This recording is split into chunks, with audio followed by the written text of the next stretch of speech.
کیا آپ یا آپ کے بچے قرآن سیکھنا چاہتے ہیں؟ جو حضرات ابھی تک قرآن کریم نہیں سیکھ سکے یا اپنے بچوں کی قرآنی تعلیم کے لیے فکر مند ہیں تو گھر بیٹھے 30 منٹ روزانہ دے کر قرآن کریم تجوید اور ترجمے کے ساتھ سیکھ سکتے ہیں اور حفظ بھی کر سکتے ہیں۔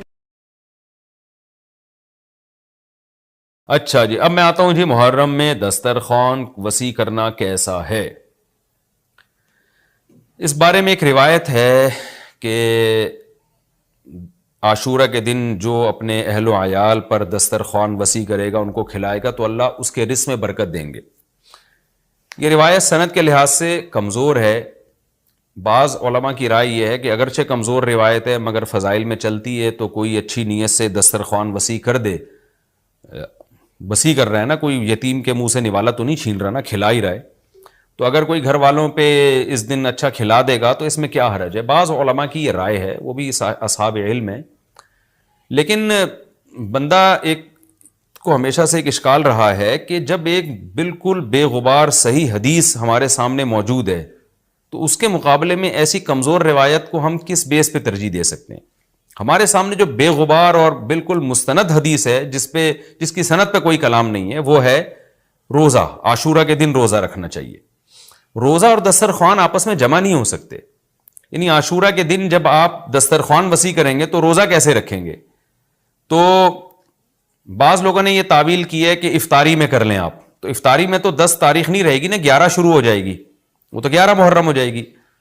بعض لوگوں نے یہ کہا کہ جی 9 محرم کو جب سورج غروب ہو تو عاشورہ کی رات کو دسترخوان وسیع کر لیں۔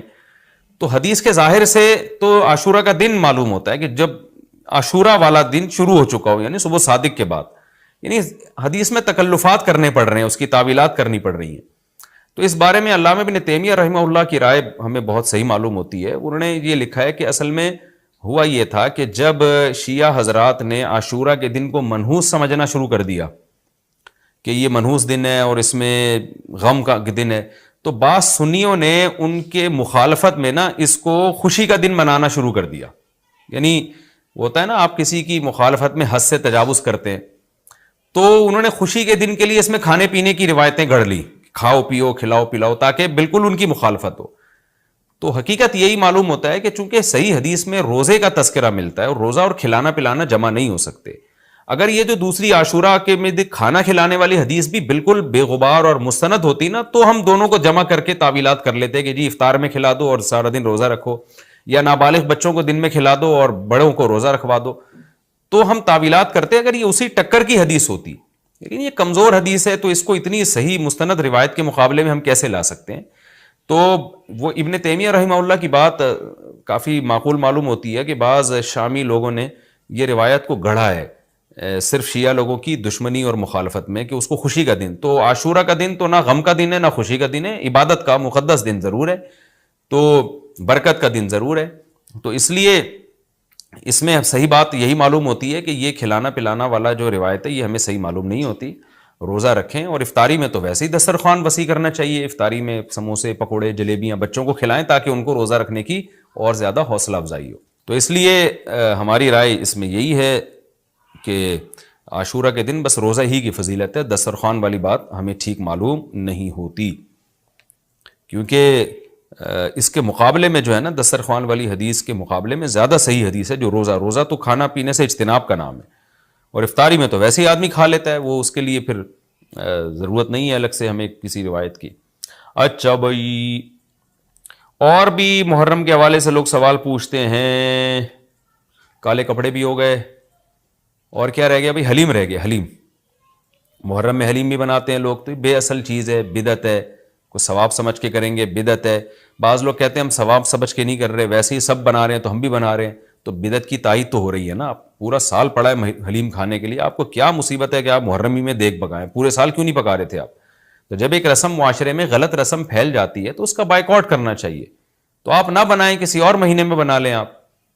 تو پوری رات دیگیں چل رہی ہوتی ہیں، مذہب کے نام پہ تو یہ کام نہ کیا جائے نا۔ اور جو لوگ کہتے ہیں ہم مذہب کے نام پہ نہیں کر رہے، ہم تو ویسے انٹرٹینمنٹ کر رہے ہیں، تو یار کسی اور دن کر لو بھائی، تم پورا سال پڑا ہوا ہے نا، ہم نے کب کہا ہے کہ آپ دیگیں نہ پکائیں؟ آپ پکائیں، پوری رات گھوٹے لگائیں، اس میں کسی اور دن کر لیں آپ۔ اس لیے اسلام کو بچائیں خرافات سے، اسلام کو ہمارے ذمے ہے کہ ہم اسلام کو اسلام وہی ہے جو نبی لے کر آئے. الیوم اکملت لکم دینکم واتممت علیکم نعمتی ورضیت لکم الاسلام دینا. اللہ کہتے ہیں آج کے دن میں نے دین مکمل کر دیا. جب یہ آیتیں نبی پہ نازل ہو گئیں تو اس میں حلیم نہیں تھا، محرم کا حلیم. تو دین مکمل ہو چکا، اس کو رہنے دیں آپ. اور پھر وہی ہے کہ جب آپ روزہ رکھیں گے تو حلیم کھائیں گے کس وقت؟ رات کو آپ کھائیں گے تو رات کو تو ویسے ہی کم کھانا چاہیے. سونے کے لیے اللہ نے رات بنائی ہے، کھانے پینے کے لیے تھوڑی بنائی ہے رات. دن میں آپ نے روزہ رکھنا ہے تو وہ یہ روزے سے بھی میچ نہیں کر رہا ہے یہ جو حلیم ہے نا. اس لیے اس سے اجتناب کریں، ایوائڈ کریں. جو گلی کے لوڑے لپاڑے بنا رہے ہوتے ہیں ان کو محبت سے سمجھا دیں، یار اگلے دن بنا لو، باز آ جائے ٹھیک ہے، نہیں تو پھر نکل لیں آپ پتلی گلی سے، الجھے نہیں لوگوں سے. پہلے تو میں یہ عرض کروں محرم کی اسلام میں فضیلت کیا ہے اور کیوں ہے یہ فضیلت. رسول اللہ صلی اللہ علیہ وسلم نے فرمایا کہ محرم کو آپ صلی اللہ علیہ وسلم نے شہر اللہ قرار دیا ہے. صحیح حدیث ہے کہ آپ صلی اللہ علیہ وسلم نے فرمایا، صحیح مسلم کی حدیث ہے کہ رمضان کے روزوں کے بعد سب سے زیادہ جو روزے افضل ہیں وہ شہر اللہ المحرم، اللہ کے مہینے محرم کے ہیں، یعنی اللہ کی طرف اس محرم کی نسبت کی جا رہی ہے. تو یہ ایک بڑی فضیلت کی چیز ہے. اور قرآن میں جن 4 مہینوں کو محترم قرار دیا ہے، عرب ان مہینوں میں جنگ و جدال کو حرام سمجھا کرتے تھے کہ یار یہ ناجائز ہے، اس میں جنگ نہیں کرنی چاہیے، ان مہینوں کا احترام لازم ہے. ان میں 4 مہینوں میں محرم بھی ہے. محرم، رجب، ذی الحجہ، ذی قعدہ، ذی الحجہ، یہ 4 مہینے ہیں جو محترم ہے. لیکن اس میں پھر رجب بھی داخل ہے اور ذی قعدہ بھی اور ذی الحجہ بھی، تو یہ بھی ہے. اور 10 محرم کے روزے کی بڑی فضیلت ہے. آپ صلی اللہ علیہ وسلم نے فرمایا 1 سال کے گناہوں کی معافی کا ذریعہ بنتا ہے. لیکن آپ نے فرمایا کہ یہودیوں کی مشابہت نہ کرو، کیونکہ یہودی 1 روزہ رکھتے ہیں تو ہم 9، 10 یا 10، 11 2 روزے ملائیں گے. تو یہ محرم کی فضیلت ہے. اور یہ کیوں ہے اس کی ہمیں وجہ معلوم نہیں ہے. جیسے کسی نے ابھی بھائی نے سوال پوچھا نا ایک کہ اس میں کوئی واقعات ہوئے تھے، تو پہلے میں بتا دوں 10 محرم میں جب نبی صلی اللہ علیہ وسلم نے محرم کے مہینے کی یہ فضیلت بیان کی تو اس کو کسی واقعے کی بیس پہ بیان نہیں کی ہے. اس بارے میں جتنے واقعات ہمارے پاس منقول ہیں کہ آدم علیہ السلام جنت سے زمین پہ آئے تھے، یا قیامت آئے گی اس دن، یا یہ کہ اور پتہ نہیں کیا کیا ابراہیم علیہ السلام کو آگ میں ڈالا گیا، یہ سب من گھڑت ہیں، اس کی کوئی حقیقت نہیں ہے، موضوع روایتیں ہیں.